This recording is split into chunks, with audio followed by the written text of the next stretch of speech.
Alam naman po natin yung ibig sabihin ng broken heart. This time, si David po, dahil siya po ay hinahunting ni Saul para patayin, ang ginawa niya, makikita natin sa 1 Samuel chapter 21, siya po ay nagbaliw-baliwan. Pumunta po siya sa lugar na tinatawag na Gat. Habang nandun siya, siya po ay takot na takot sa kanyang buhay at nagpanggap siyang baliw, insane, upang hindi siya patayin nung hari dun sa lugar na kanyang tinitirahan o pinuntahan. He was broken, he was afraid, natatakot, he was rejected, and he's running for his life. Siguro hindi para natin naranasan yung tayo ay merong death threat. Pero meron akong kwento sa inyo. Kwento na naman. Nung ako ay nasa Bible school, third year tsaka fourth year, meron akong classmate. Lagi siyang nakaka-receive ng death threats. Ngayon, dahil tama third year sa seminary sa Bible College. Dahil lagi siyang nakaka-receive ng death threat. Alam mo yung mga death threat, merong isang box. Ang laman, uniform na puti, may dugo, tas may kutsilyo. Imagine mo, pinadala sa bahay mo ganon. Tapos merong mga text message, merong mga chat, aabangan ka namin. Talagang death threat. Ngayon, tumigil siya sa pag-aaral, and then later on, siya ay nakabalik, nakagraduate siya ng 3 years lang. 3 years. Kasi sa Bible school, may graduation yung 3 years eh. Parang Bachelor of Theology. Tapos later on, lumabas ulit yung kaso niya. Yung, ang nangyari, parang dahil ata, parang hanggang ngayon, mysterious pa rin yung kanyang pagkawala. Hindi na namin siya mahanap eh. May iba, baka nalulung sa ganto, or may pinagkautangan. That time, meron siyang sinisising tao kasi parang love life, love triangle. Pero nung kinalaunan, parang ang nangyari, mysterious pa din kung bakit may nagkaroon siya ng mga death threat, etc. etc. So that time, medyo lumayo ako sa kanya kasi may death threat eh, mamaya mapatrouble pa ako. Pero kita mo sa kanyang paningin, kita mo sa kanyang aura, kita mo sa kanyang mga kinikilos, siya ay takot na takot. So ganun po yung broken, afraid, rejected, and running for his life. And from that experience, sinulat ni David yung Psalms 34 bilang testimony ng pagliligtas ng Panginoon. And in this chapter, makikita natin, he encourages people to praise the Lord, seek the Lord in times of fear, trust that God hears and delivers the righteous, and believe that God is near and cares. Itong verse na, the Lord is nigh unto them that are of a broken heart, and saveth such as be of a contrite spirit. So, sa panahon natin ngayon, habang tumatagal, pahirap yung buhay, pataas ng pataas yung mga bilihin. Dito sa place namin may tinatawag na singer. Yung singer, yan yung bagsakan ng mga gulay, bagsakan ng mga isda, mga baboy. Kaso nga lang, pupunta ka doon 4 o'clock, 5 o'clock. Talaga madaling araw. Pag alas 7, alas 8, wala na, sarado na eh. So naisipan ko para makatipid. Sabi ko, punta ako sa singer. Alam nyo, nangyari mga kapatid, mas mahal pa yung gulay kaysa sa mga seafoods. Kita mo? Yung gulay ko, ini-expect ko mga 400 lang to. Kaso 650. Pero yung seafood ko, wala pang 500. Nakabili ako ng hipon, nakabili ka ng tilapia, nakabili ka ng bangus, nakabili ka ng yung malapad na isda. Sabi ko, ang hirap. Talagang sa financial pa lang, nakaka-stress na. Paano pa kaya sa ibang mga bagay? Sa babayarin pa lang, nakaka-stress na. And it makes our heart broken sa mga ganitong pagkakataon. Kapag lumisan ng mga mahal natin sa buhay o hindi natin makita, naglulong tayo sa isang bagay o ano pa mang kadahilanan. And then mas lumalala, iniisip natin we're just alone in this battle. Parang walang nakakaunawa sa iyo, etc. and etc. But reading this verse of Psalms chapter 34 verse number 18, mabasa natin to, ilang words lang, dalawang sentence lang. The Lord is nigh unto them that are of a broken heart.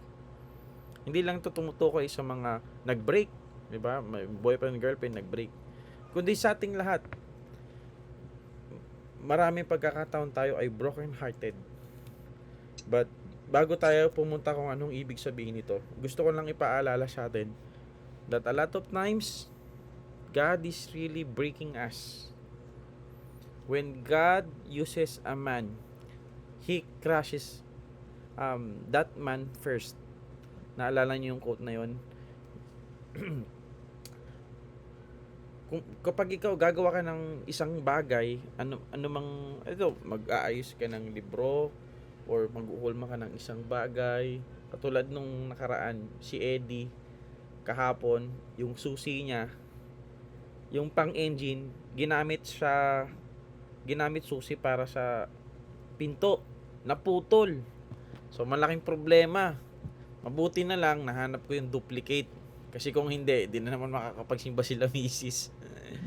So, para makuha yung nakaputol, kasi ginawa na namin lahat eh. Para makuha yung kaputol na susi dun sa susian na sa pinto. Ang sabi ni Brother Adrian, Sir, kailangan sirain or kalasin muna lahat yung nasa loob, yung mismong susian, para makuha natin.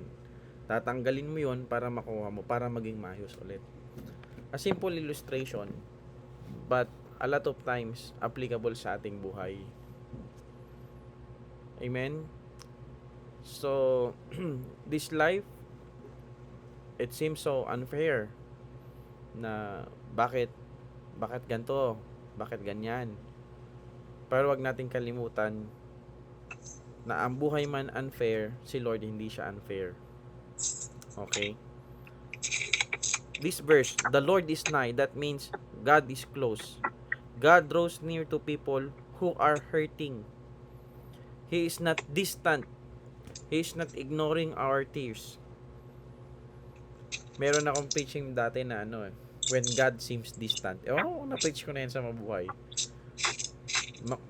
When God seems, mga pagkakataon na parang si Lord malayo.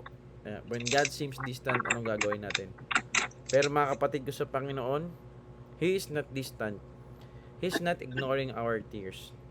He comes close in season of heartbreaks, fear, loss, disappointment, betrayal, and failure.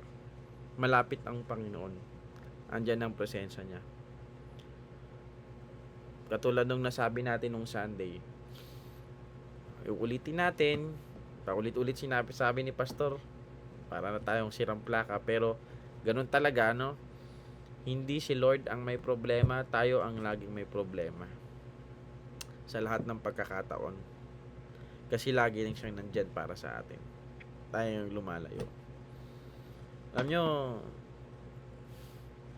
isa sa kapag ikaw tinawag ka ng Panginoon sa ministry, syempre nandyan yung part na alam mo yung value ng ministry.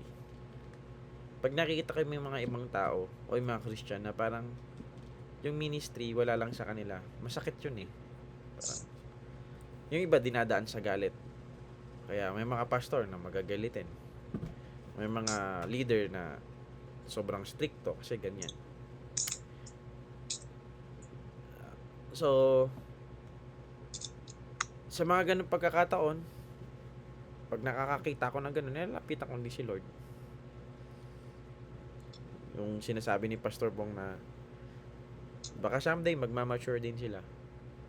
May mga tao na mga nagmature lang nung nagkaanak na eh.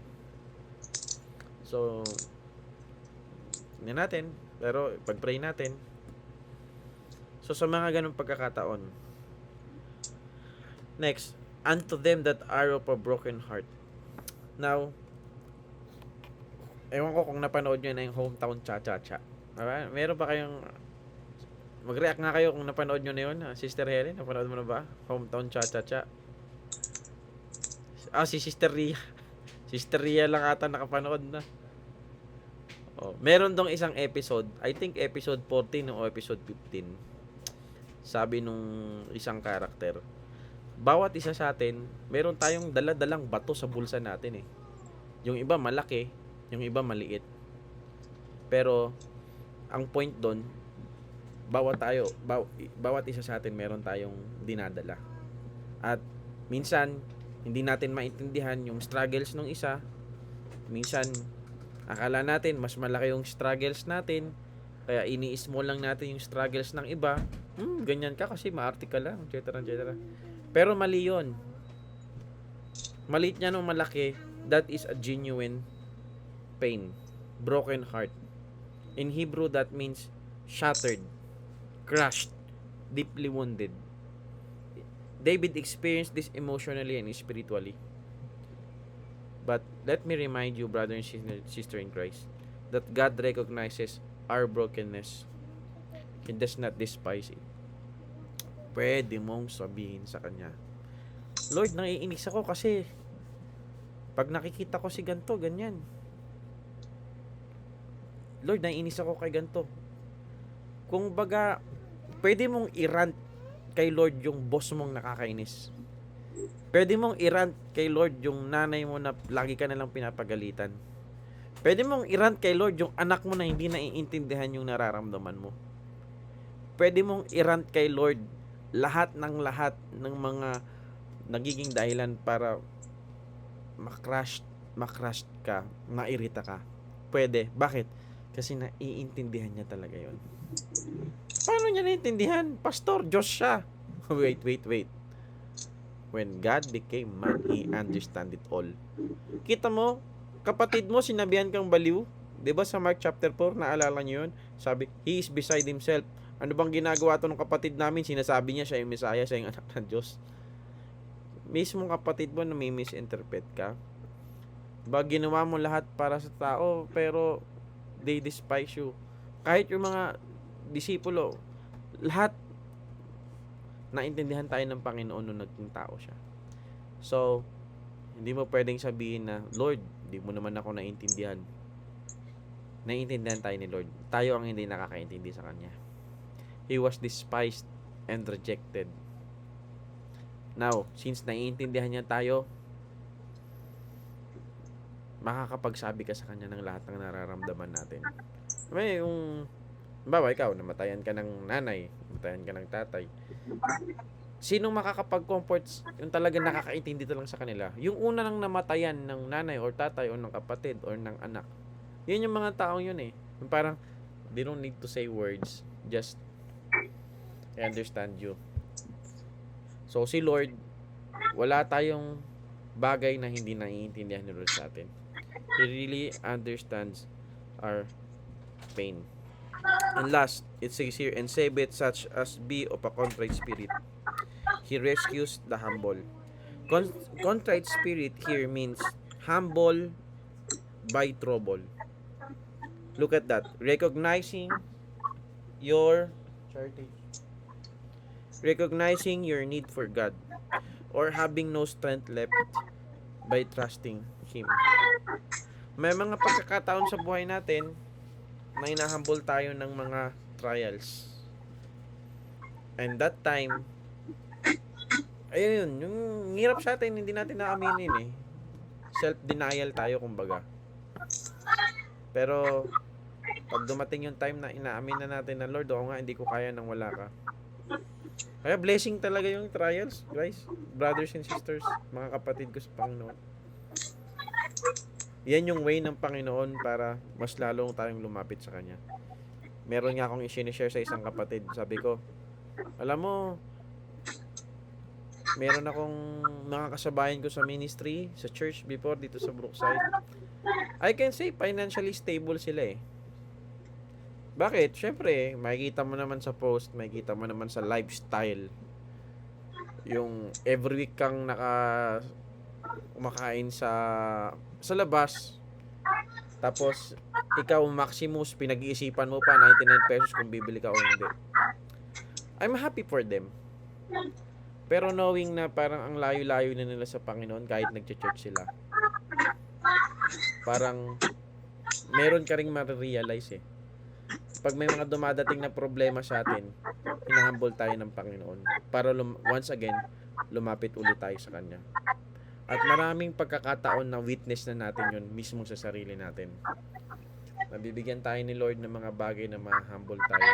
Kasi sabi ng Bible, ililigtas ng Panginoon ang mga taong mayroong contrite spirit, humbled by trouble, recognizing their need.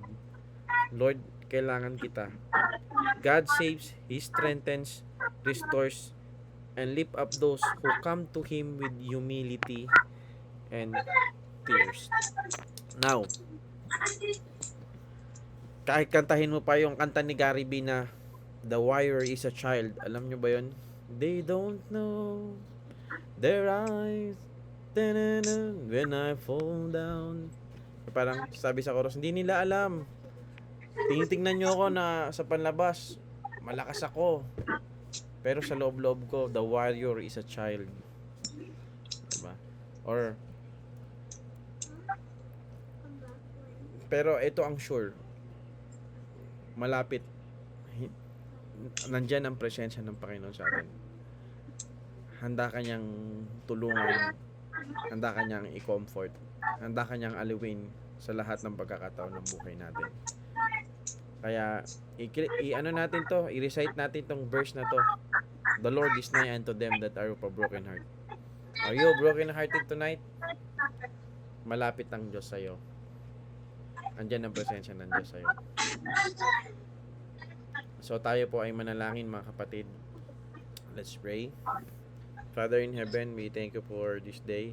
Thank you for this verse that you are nigh to them. You are nigh to us. Every time that we are in our contrite spirit, we are broken-hearted, we are crushed, we are humbled by troubles in life. Thank you for who you are and what you have done in our life. Lord, we pray that as we sleep tonight, bigyan niyo po kami ng magandang tulog, gisingin niyo po kami ng maaga, maging excited po kami mag-worship sa inyo, makinig na yung salita. Salamat po sa mga kapatid na naririto. Thank you, Father. In Jesus' name we pray, our Lord and Savior. Amen. With that, mga kapatid, buksan po natin ang ating mga camera at tayo po ay mag-picture taking.